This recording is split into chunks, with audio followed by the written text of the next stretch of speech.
All right, ladies and gentlemen, thank you for joining me this lovely Thursday evening. This is Quality Assurance of Food Products, FST 4310, Laboratory 1. We will be discussing food industry professions today. Now, just a quick summary of the things we'll be covering in this particular lecture. First, we'll be talking about, of course, food industry professions. But there's a bit of a twist to this particular week's lecture. So, we are talking about food industry professions, but it will be with non-food scientist specialties in mind. We will absolutely talk about the food scientist specialties, especially with relations to quality control and quality assurance next week. But this week, I really want to introduce you guys to the professionals of different backgrounds and responsibilities so that you have a better understanding of what people in the non-technical side of the food industry do. Then after that, I'll give some recommendations as far as how you can apply this lesson to your group project, and then I will give you guys your assignment. All right, welcome to your first day on the job in the food industry. Now, on your first day at any job, you're always introduced to your team. And as you can imagine, for any kind of office or factory or warehouse or really any type of business that is out there, 99 times out of 100 is not going to be all staffed by scientists, right? You have people from all kinds of backgrounds and expertise and previous experiences and even different education. I mean, I'm sure that's true for you guys at school too, right?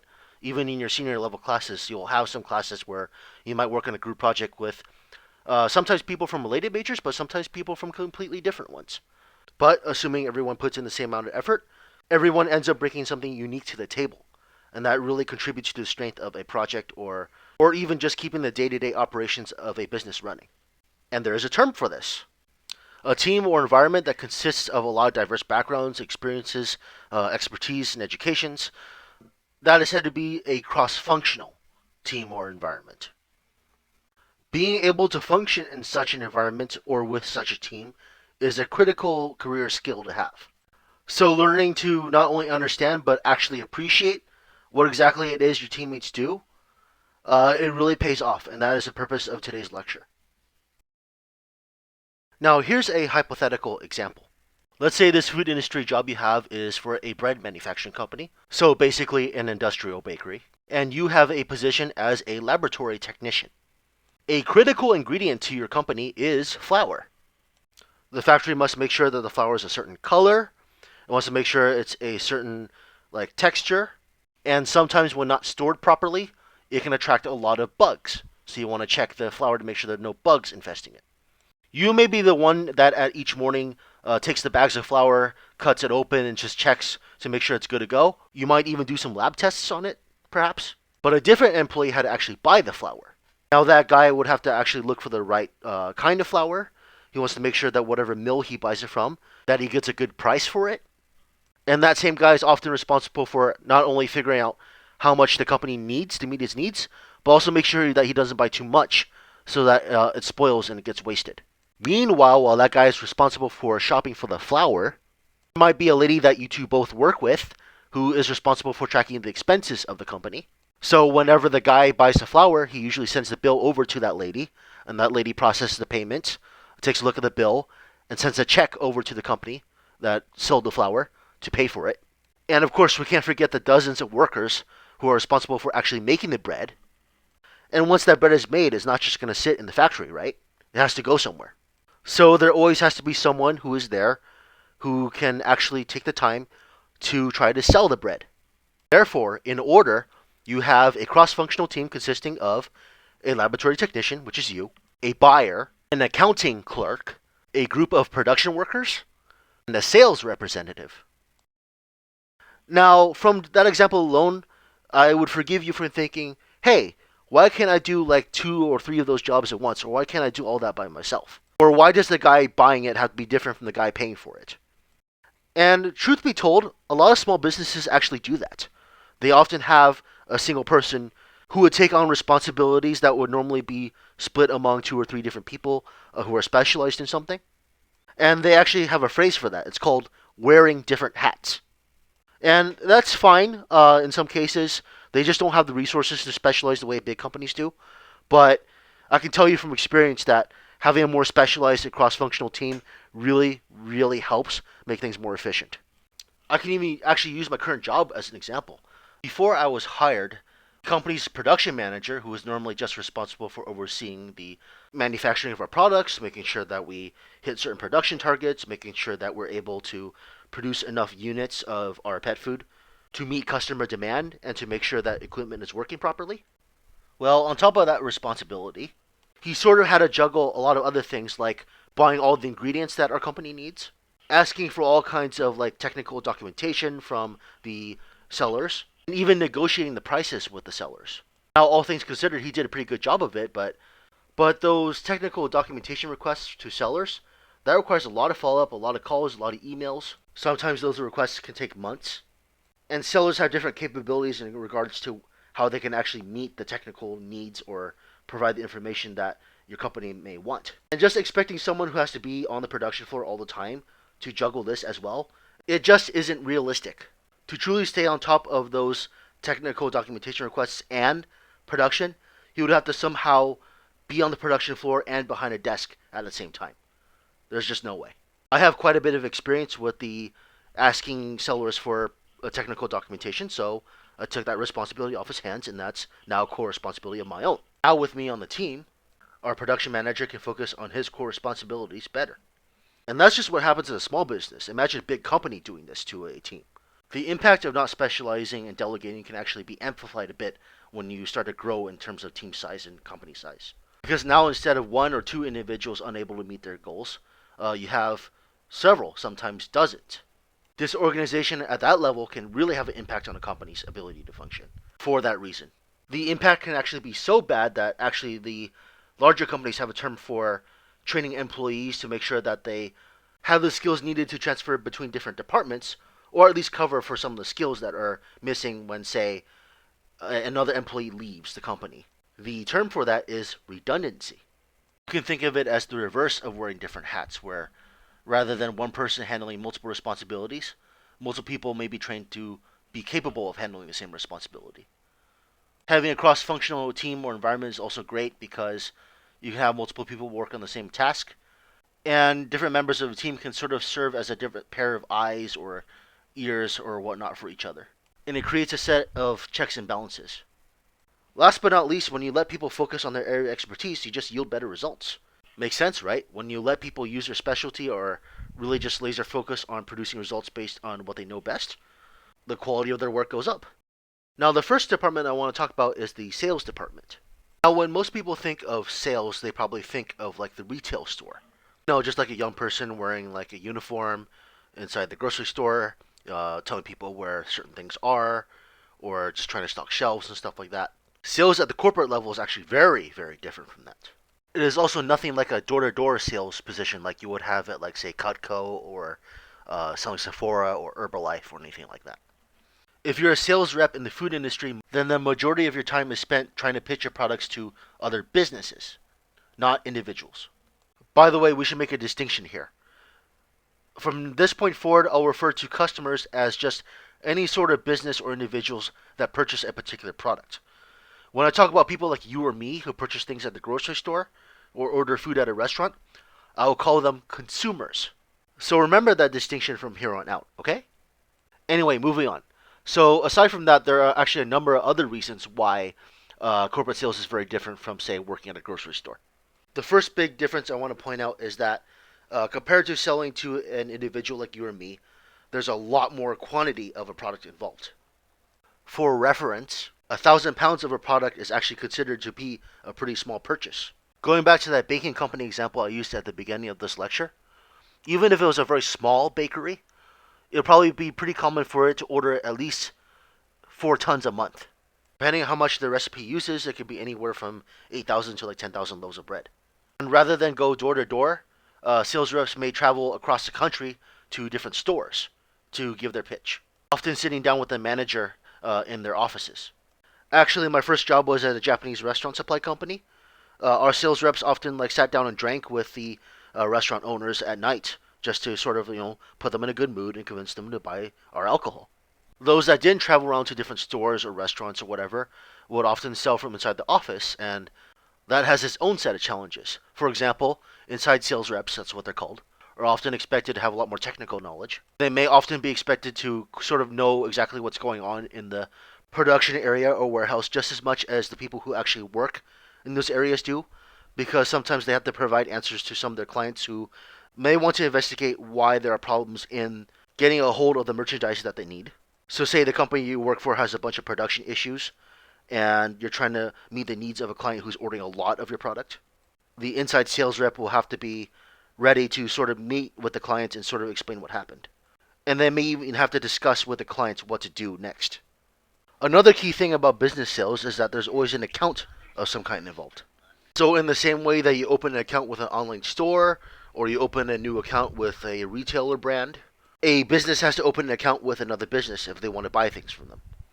An inside sales rep may check the credit history of the company that wants to open an account with them. There might be some meetings, even weeks of back and forth, just to determine if it's really worth it for both parties involved to actually start this business partnership. And after an account has been around for some time, they may assign a certain person to help manage it. There's the usual stuff like just getting to know the customer, really understanding the business needs, tracking the progress over time, and just really developing a relationship with them. But the key thing is those account managers, so they're called, are trying to get that client company to spend more money. And once they start spending millions of dollars, trying to keep them to continue spending money. So that often involves both elements. A little bit of visiting the client's site and providing technical service from our own office. So some inside and some outside sales rep work. And that's really sales at a glance. There is a lot more to this field, but that's all you really need to know for this course. Just know one other thing. Sales is critical to a company's success because they are the main source of income for their company. Next, we have the purchasing department. And I actually have a little bit more to say about this one. At my first job, actually, I was part of a purchasing department. The food safety team was pretty small, so we were actually just attached to the company's purchasing team. Now, the first comment I want to make is that there are several different alternative names for purchasing. Procurement is a really common one. It's called that because the act of obtaining something is called procurement. And some companies even use a more catch-all term called supply chain. There are individual nuances between these terms, but honestly, as far as just the job itself is concerned, they can pretty much be used interchangeably. Though the nuances will matter more later on in the course. People who work in a purchasing department, you can call them buyers, or you can call them purchasing agents. You, of course, have assistants who process more of the paperwork side. Those are purchasing clerks. And the leaders of these teams is usually a purchasing manager or supply chain manager who does most of the negotiating and most of the sourcing. And the companies that are selling to these purchasers are called suppliers. So going back to that baking company example from very early in this lecture, the company that sold the flour, the mill, that would have been a supplier. And yeah, the key responsibility of any purchasing department is to make sure that the company has enough supplies to do the things it does. So in the context of the food industry, a factory will need to make sure it has the right amount of ingredients. And for a warehouse, it's like a company that supplies to other restaurants and grocery stores, it just need to make sure it has bought enough of the manufacturer's product to sell to retail. And they mostly focus on the food side of things. There are some other industries and some other companies and the way they're organized where purchasing may purchase other things as well, so like office supplies and whatnot. But in the context of a typical food business, the purchasing department is just for the acquisition of ingredients or finished products. Now, there's actually a lot that goes into this kind of field. We won't go into too much depth, but what you do need to know at the core of it is that purchasing is key to making sure that any sort of food business runs properly because they are responsible for the inventory. And a lot of key parameters for the job are things like the cost of the materials, the production time. So they want to make sure that they are able to coordinate with their suppliers in such a way that they can actually time things so that there is always enough supply in the factory or the warehouse. They still have to keep in mind things like logistics, the storage space, whether or not certain things will expire at a certain time. In some cases, actually, it's possible for purchasing managers to even arrange for certain products to be repacked. So, like, put in a package of a different size or, like, relabeled. so that it can be used for a different purpose. For instance, say you had a big like drum of like sesame seeds, like 55 gallons, right? And you just wanted to put them into containers that are small enough for someone to look at the grocery store and say, hey, that's a nice little 8-ounce bottle you got there. Let me buy that. Well, a purchasing manager might have to arrange for that, another factory to basically do that for them. So if you really wanted to simplify what purchasing people do, imagine you open an online account on eBay or Amazon or any sort of online shopping website. The purchasing person will basically be the one person in your family or your group who does most of the buying for everyone else. And they might spend a lot of time planning the deliveries, as well as compare prices and maybe even compare products, different brands and whatnot. Now, of course, the company needs to make sure they have someone responsible for sending out payments for the items they buy.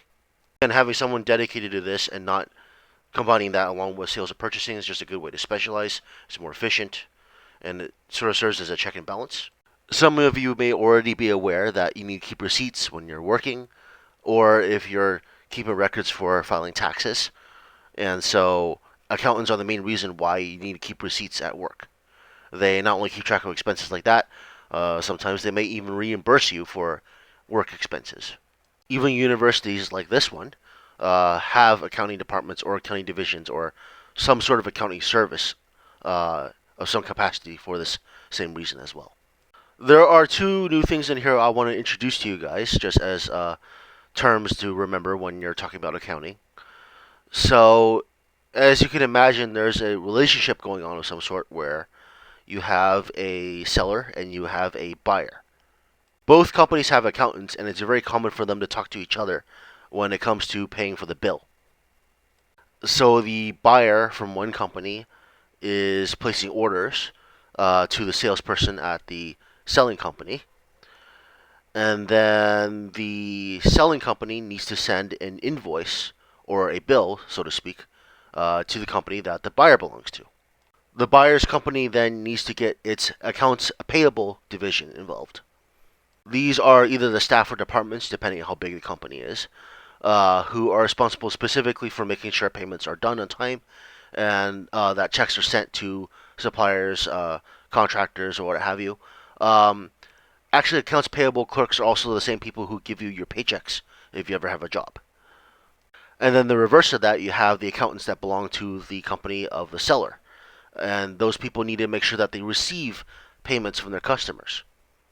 So they're the ones who send the bills to accounts payable divisions of other companies, the companies that want to do business with them, and basically remind them like, hey, the bill's due in a certain amount of time. Get these checks sent to us. You know the address. You know the deadline. That's called accounts receivable. And again, it may sound like that's something that one person can do or one department can do simultaneously. But again, it just serves as a very good system of checks and balances to have that split up in some way. And I can tell you from experience that in the workplace, you do not want to screw these two up. So make sure you understand the difference between these two.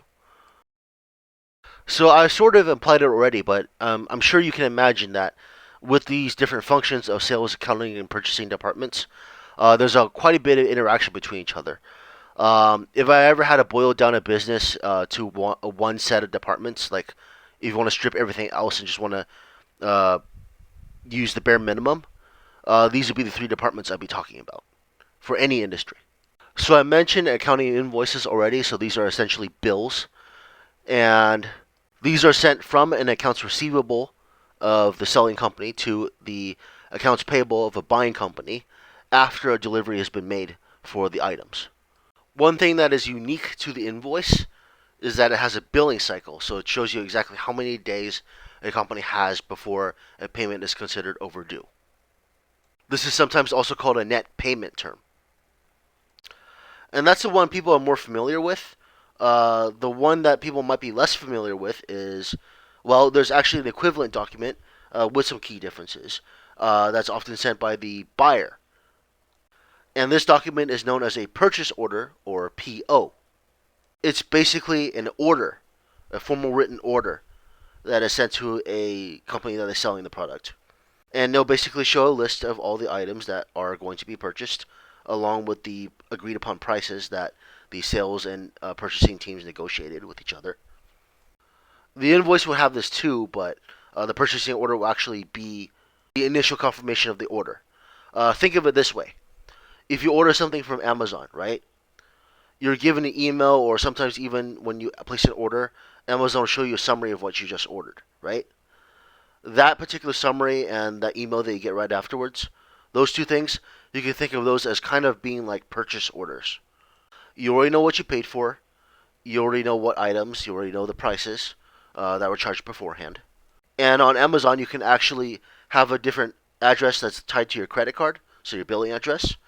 And you might have a different address that you actually want to deliver the goods to, so the delivery address. And that's the same case with the PO. The PO may have up to three addresses on there sometimes. One of them, of course, will just be the company itself. So in this case, the buyer's company, the name and address. But in some cases, maybe a corporate office is placing an order, and they actually want the order shipped to a different address. And so the delivery address is a little bit different. And that might be listed as a second address on the PO. The third address would be the address of the actual seller. I actually have two examples for you, one of a PO and one of an invoice on the next slide. So I think it might be more useful to just jump to that. With that, I will do that now. So on the left, you have a typical purchase order. Honestly, the format varies, but some of the things I mentioned are on there. So first, you have three different addresses right off the bat. I noticed that. You have a two, so that's actually the address of the company itself, like the corporate headquarters, maybe. Um, if the address of the corporate headquarters is different from the actual factory or warehouse where it needs to be delivered to, a shipping address will be listed. Looks like they have the intended recipient of the purchase order, so basically the seller. That's supposed to be listed actually right above the other addresses. My bad. Actually, the address on the right is not really an address at all. It's the purchase order number. There's really no fixed convention for purchase order numbers. It really depends on what software you use or what sort of convention a company decides to go with. But purchase orders are a great way to keep track of previous purchases, like a purchase history. Kind of like going again to your Amazon account and looking at your order history. Um, Using the POs as a reference number is a good idea. You will probably notice that the invoice and the purchase order have a lot of similarities, especially in the center. Both of them have plenty of space for a list of items to be put on there, along with their prices and the quantity. The invoice is the one you want to actually go with, though, when calculating expenses because it will have the tax information on there, so the sales tax. And it looks like for this particular invoice template, the billing terms and the invoice numbers are located on the right underneath the date, which is interesting. That is a valid way to do it, but that's the first time I've seen it that way, actually. So yeah, sure, they share a lot of similarities, but it's pretty clear that their purpose is different. And these two particular documents actually play a pretty big role in business interactions in terms of supplier and buyer.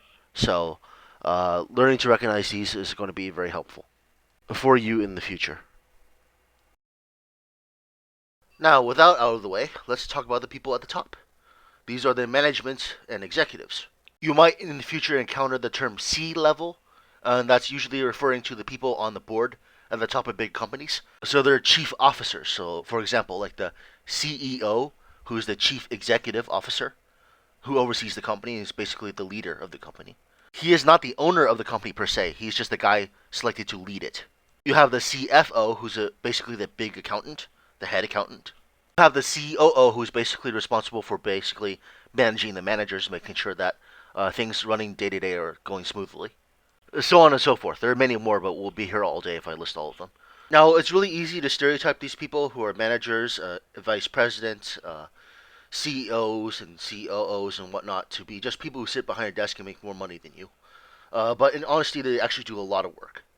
There is a corporate term called the doctrine of strict liability, or also total accountability, which your book talks a little bit about in chapter 1. It basically states that the people most responsible for the safety and quality of the products that they sell or the services that they provide is the people at the top. So these people are the ones who truly represent the department that you work for, as well as the company you work for as a whole. As such, they're always the ones who say if there was a major food safety issue, they will be the ones representing your company in court, even if it was a mistake that one of their employees made. They might also be expected to communicate with the public if there's no like PR representative in their company. So, for instance, the company president or CEO might come out on YouTube, or they might go on the radio, or they might go on TV and just make an announcement.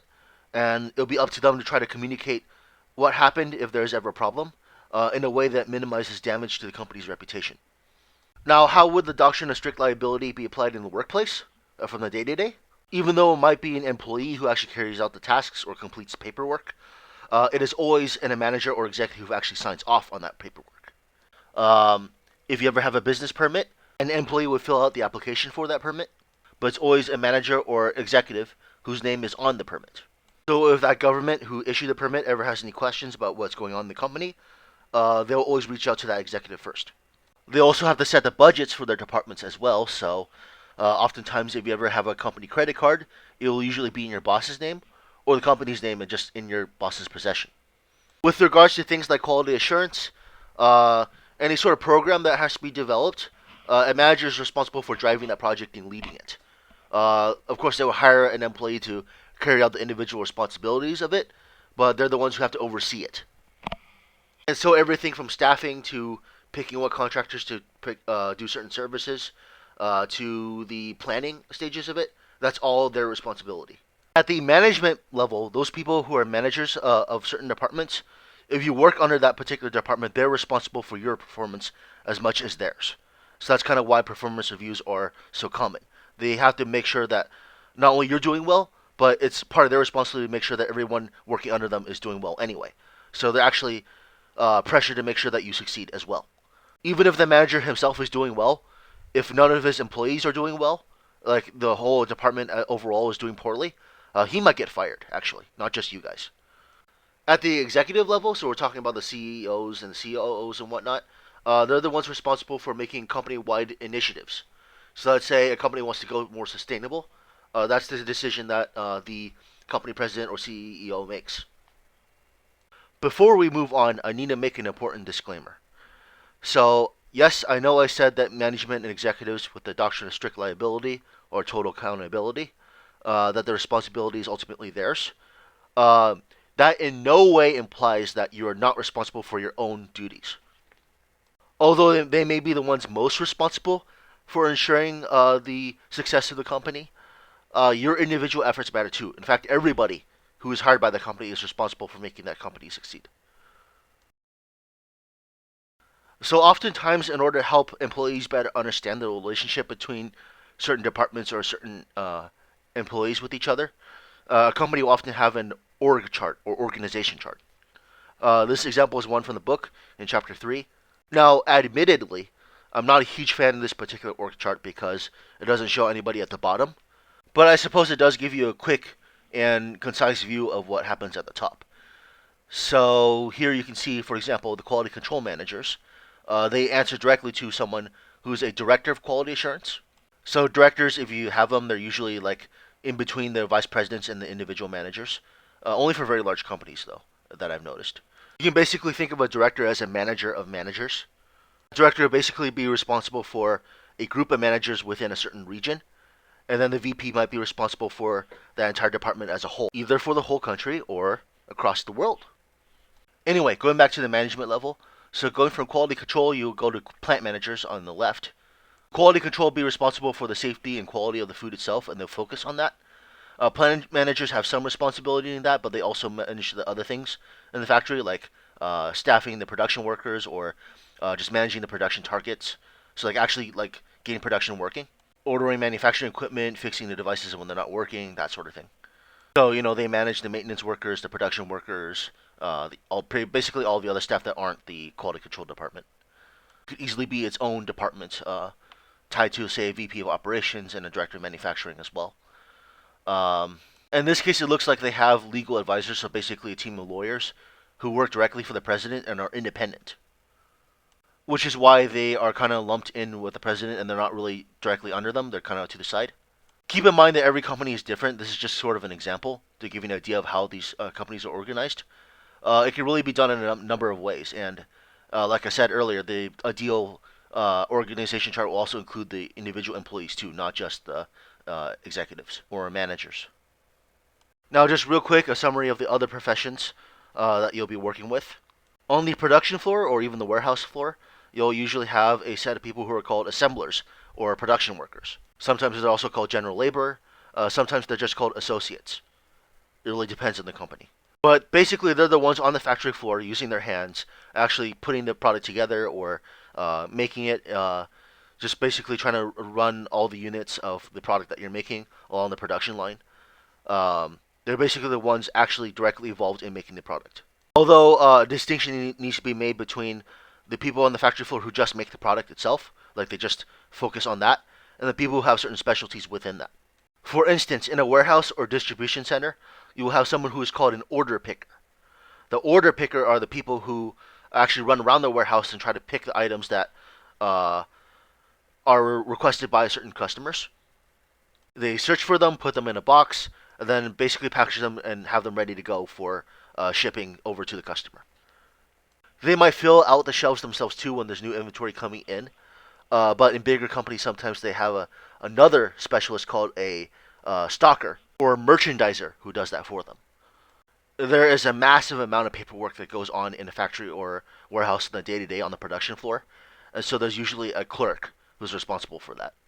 And how this will usually manifest, let's say I work for a restaurant, I'm the owner of that restaurant, and I want to order, say, some beer from a restaurant supply store. The order picker will actually get me my beer, but in terms of how to pay for it and who to interface with when talking about the order I want, it'll be the clerk I talk to. So in that sense, they kind of also serve as the warehouse or factory's cashier, so to speak. It definitely requires more skill and knowledge than that, but if you want to compare it to like what you typically see in a restaurant, that's basically the closest analogy. Some clerks also, shipping and receiving clerks specifically, might be responsible for keeping paperwork on deliveries too from suppliers. It really depends on the company. It really depends on the specialty. You have the supervisors and managers. So in a lot of ways, they're very similar to the corporate supervisors and managers that you see in the office. It's just that they oversee the warehouse and the factory, of course. The biggest difference I can think of is that more often than, say, an office manager or supervisor, they might get their hands dirty more often. So like a production supervisor will actually be expected to go in and just make sure the equipment's working properly and fix it if it's not. A lot of factories have temporary workers too, just for specific days of production, and so a warehouse or factory manager would be responsible for that too. Now, with production workers with a little more know-how and sort of like practical hand skills, those people are often the more experienced production workers, and they're usually trusted with the specialized equipment in the facility. And those people are called operators. Going back to that bread company in the beginning of this lecture, there might be someone who is on the production floor who is specifically responsible for running the mixer. This isn't just like a KitchenAid mixer that you have in the house. It's a huge thing that, if it is not operated correctly, can seriously hurt somebody. At one of my jobs, actually, I was on a production floor working alongside one of the operators to get to know the product a little bit better. And boy, that thing that he had to handle was a lot of responsibility, because anything that goes wrong, if they do it incorrectly, could cause a lot of damage to production and could hurt somebody.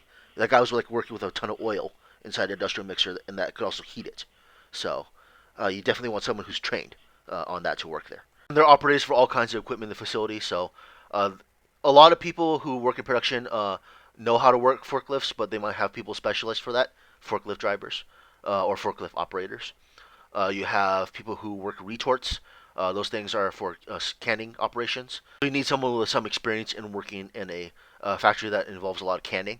You have people who are responsible for fixing certain things in the warehouse or factory, so like equipment, but also the facility itself, like the drainage pipes, the freezers, refrigerators, even the air conditioning inside the office. It is a maintenance technician who is responsible for that. Finally, the people who actually deliver or pick up merchandise from the facility to be shipped to another place or drop it off. Those are the truck drivers. So very important to operations also. And then don't forget about the other specialties in the office too. So I mainly talked about the sales, purchasing, and accounting because they're the most important. but you have a lot of other specialties within. So, depending on your type of work in the quality field or food science, you might have to work with a lot of graphic designers because a lot of these products involve labels. Graphic designers are responsible for like making the labels, they create the logos and stuff like that, but they also have to make sure that they have the information that's required to be on that package. That's also on the label too, so you might have to check their work. Kind of work with them to try to make sure that the label artwork actually reflects the product accurately. If your company is big enough, you might have some people who do advertising to other companies. Some of them are sales reps as well, but their main focus is on making sure they understand their market and they want to make sure that the products they make are in such a way that customers will actually buy it. These people are the marketing representatives of your company, and regardless of whether you're working quality or any other food science field, you'll be working with these people a lot in some cases if you have a marketing team in your company. They get involved a lot with, say, like food science technologists or product development teams. Uh, they're often a part of those product development teams along with the food scientists who work there. They're often the ones who have to brainstorm how to advertise the product, and sometimes that can come to conflict with some of the legal obligations that you have. And so, one way that manifests, as an example, a marketing representative will come up with a certain claim that is on the product, and then it'll be up to someone working in quality to actually see whether or not it's okay to make that claim. Next, you have the IT representatives in your company. So those people are the people responsible for your computer, but they don't just fix your computer. They're responsible for making sure the entire internet network at your company is running smoothly. So, for instance, most of my work is actually behind a computer, and I have to store a lot of files in certain places. Um, for example, like getting documentation from our suppliers, that all has to be one place, and it has to not only be one place on my computer, it needs to be placed in a way that my boss can actually see it also, and draw files from there. So a shared network. The IT people are responsible for that. They're also the people responsible for getting you connected to certain printers or scanners, um, making sure those devices are working properly. At every company I've worked at, if I have a company phone, the IT representative is responsible for getting me set up with one and having me activated on it to make sure it's my information on there, not the previous employees. Companies also get a lot of spam emails and potential spyware and malware. So those people in working IT are responsible for protecting the company against that also. Basically, if you ever work behind a computer, get to know your IT guy and make sure you're on his good side, cause or his or her good side, because they will definitely be responsible for making sure that you can do your job properly. If you work behind a computer a lot. Last but not least, you have HR, and HR is responsible for things like hiring your new employees. So a manager will actually do the staffing planning and whatnot, but HR is responsible for reaching out to people who apply and saying, hey, this guy's good for an interview. Let's give him a chance. If you ever receive a job offer while job hunting, it'll come from an HR department. They'll tell you your benefits and whatnot. I think they're also responsible for actually buying the company's insurance plans. So if you have your health insurance plan, your 401k, life insurance, and whatnot, that's something that HR handles. Also keep track of the hours you do at work. So they're the ones who manage your paychecks also. Yeah, if you ever work in the food industry, I would suggest you get to know these people too and understand what they do. Okay, so I could go on and on and on for all the potential professions that you'll encounter in the workplace, but this is just really a summary of the most common ones that I've encountered, at least at the 3 jobs I've worked at in the food industry so far. As you can imagine, a company effort is always a team effort, and it's a cross-functional one, as I've said. And these people come from all kinds of backgrounds, not just food science. So, really, in order to do your job correctly or do your job in a way that ensures success, being able to understand and appreciate the needs and responsibilities of the people who are your teammates really can improve your ability as an employee. This is definitely something I suggest you sort of do more of, especially when you start job searching. Just get a feel for what other people do for a living. Just talk to people. Just understand like if they work in accounting or if they work in IT and whatnot, or purchasing. Just get an idea of what exactly they do day to day. And I hope that this presentation has served as a helpful sort of guideline for the basics of how a company functions. Now, I have some resources for you that will be useful for not only your own reference, but even this assignment. The first thing I want to point out is actually the YouTube channel. You have an assignment this week, and if you look at the playlist for week 1 on this channel, You will see a bunch of videos that will give you some summaries of what it is that certain people do for a living. Just gives you a summary of the responsibilities, the education required, and the typical salaries even of a lot of people that you might be working with. If you just still didn't quite understand what I was talking about when I was comparing the invoices and purchase orders and why you need both, there is an article on that you can click on if you download this presentation. The second one, going into more depth on different sales positions. Sales is actually very complex in terms of the different sort of specialties that people go into. That's true for purchasing and accounting too, but that's just one that I will have you look at if you're curious. If you want to understand more about how it is that business to business or B2B uh, transactions and business operations in general differs from, say, buying things at the grocery store, there's an article for you on that as well. There's also a handout for you on Canvas, which gives you a preview for next week. I used to lump it in with this lesson, but I feel like it's better to leave that for when we talk about quality specifically. It'll introduce you to the differences between quality control and quality assurance, and we'll talk about something called total quality management. So that's a handout I'll look at too if you have the time. Alright, so for this slide, I'll get to the details in a second, but I just realized that I don't have a slide for the assignment specifically. So let me just sum it up here. And you'll see the details on the Canvas page. What I want you to do is to look for any sort of profession in the food industry, preferably one that's not food scientist related. You can use any of the ones here, or you can use the ones from the YouTube channel for inspiration. Write a one-page summary of what it is exactly that they do for a living on the day-to-day. Explain some of their required responsibilities, some of the education that's needed for the job, if you can find it, the salary of a typical person working in this field. If you find anything interesting about that particular job, point it out. Make sure that you cite at least 2 different sources. This presentation can count as one, but I would actually prefer you find more detailed. But honestly, this would count. This particular presentation will be fine. And I'm actually going to have to bump back the deadline again because, sorry about that, just was really exhausted yesterday. It will not be due until next Saturday, which is, I believe, the September 4th. And you need to submit it before that midnight for it to be on time. Alright, as for your group project, how you can apply this presentation to your particular project. Every HACCP plan or every food safety plan must have a dedicated food safety team. The thing is, though, by no means do the HACCP teams only include people who are food scientists. It's not just like food engineers or food microbiologists or what have you. It will often have people like managers on there. Oftentimes production managers or warehouse managers, even purchasing vice presidents, or maintenance technicians or maintenance managers at least. So as you take into consideration the things that you need to do in order to keep your product safe and to keep your business running, you have to consider these people in your team also. If you looked at the rubric already, you probably noticed that I require a page which shows the team. They'll mostly just consist of you guys as the names, but you can give yourselves related job titles. So one of you could be the food scientist, but one of you should be the purchasing manager, or maybe one of you is the factory manager. That's fine. But you want to make sure you consider the people who aren't just food scientists on there somewhere. Alright, and that truly concludes our presentation. So if you have any questions, you can reach out to me via email or in chat. You can even leave a comment in here if you wish. And with that, I'll see you guys next week. We'll be talking about quality assurance specifically, at least in the lecture portion of it. And then for this next pre-recorded session, we'll be talking about quality specifications. All right. Take care.